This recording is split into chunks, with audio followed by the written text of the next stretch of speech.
एक गोष्ट आहे म्हणजे ज्यावेळेला ही मीटिंग झाली आणि मीटिंग चालू असताना आणि मीटिंग संपवताना सुद्धा मुख्यमंत्री महोदयांनी सांगितलं की कुठल्याही परिस्थितीमध्ये समाजामध्ये वाद असता कामा नये।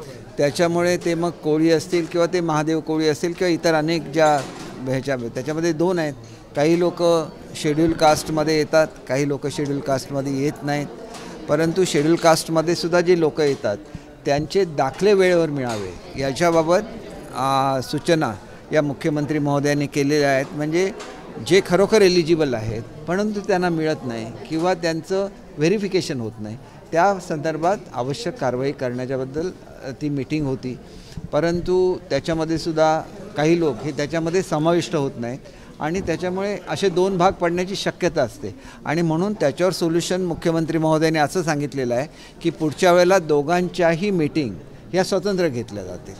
त्याच्यामुळे जसं कुणबी दाखले मिळत नव्हते आणि कुणबी दाखले मिळत नव्हते म्हणून मुख्यमंत्री महोदयांनी विशेष मोहीम राबवली आणि मग ते कुणबी दाखले मिळायला लागले, तसं जे जेन्युइन आहेत, ज्यांना जे एंटायटल आहेत त्यांना ते दाखले मिळाले पाहिजेत, ही शासनाची भूमिका आहे आणि कोणाचाही अधिकार काढून घेऊन कोणालाही देता कामा नये, ही सुद्धा शासनाची भूमिका आहे। दोन्ही गोष्टी मुख्यमंत्री महोदयांनी त्या ठिकाणी स्पष्ट केलेल्या आहेत। त्याच्यामुळे दोन स्वतंत्र मीटिंग घेतल्या जातील, परंतु मीटिंगमधून बाहेर गेल्यानंतर कोणाकडूनही अपशब्द निघाले म्हणून जर काय झालेलं असेल तर मग त्यांनी असं होता कामा नये असं आम्हाला वाटतं आणि त्याच्यामुळे सर्वांनी गुणागोविंदाने राहिलं पाहिजे, एकत्र राहिलं पाहिजे, एकामेकाबद्दल गैरसमज करता कामा नये, म्हणून दोन्ही स्वतंत्र मीटिंग या लवकरच मुख्यमंत्री महोदय घेतील। उद्धव ठाकरे नाही, आता हे तुम्ही बघितलं, आता तुम्ही स्वतःच ते ऑब्झर्व केले, चांगलं आहे, त्याच्यामुळे मला काय त्याच्यावर कॉमेंट करायला नको, कारण आता ते दिल्लीच्या किती आहारी गेलेले आहेत तुम्ही सगळ्यांनी बघितलेलं आहे आणि ज्यावेळेला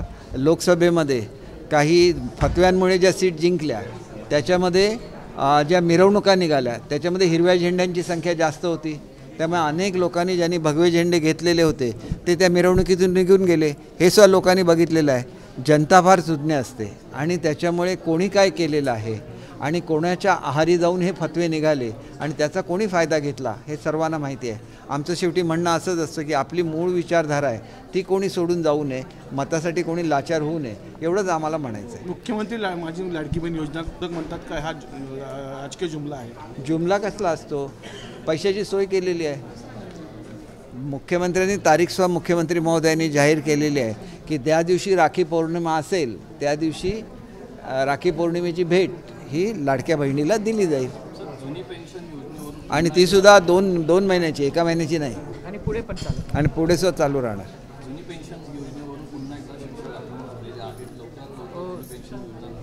एक आहे की हा 2005 पूर्वी लागलेल्या शिक्षकांचा प्रश्न आहे आणि ही एक सुप्रीम कोर्टामध्ये केस आहे।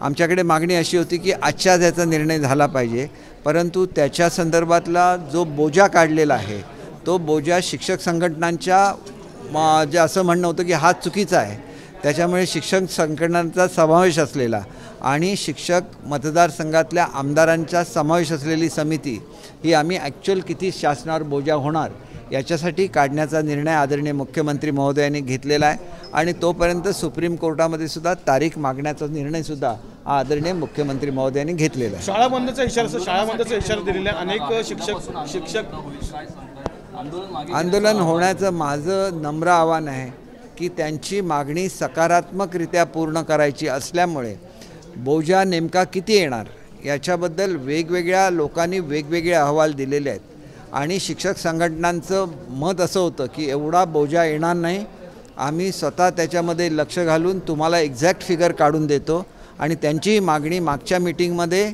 मान्य झालेली होती। आमच्याकडून जो एक प्रस्ताव शिक्षण खात्याकडून गेलेला होता त्याच्यावर आजच मुख्यमंत्री महोदयांनी सही केलेली आहे आणि त्याच्यामध्ये शिक्षक संघटनांचा सुद्धा समावेश केलेला आहे।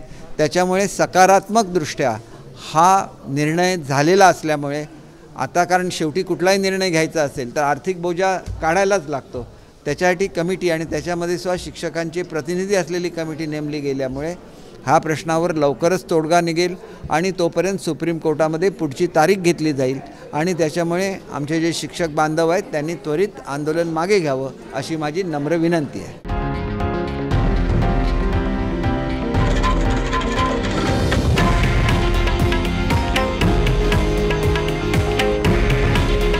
हे आहे देशातील नंबर 1 न्यूज नेटवर्क आणि आपण पाहत आहात TV9 मराठी.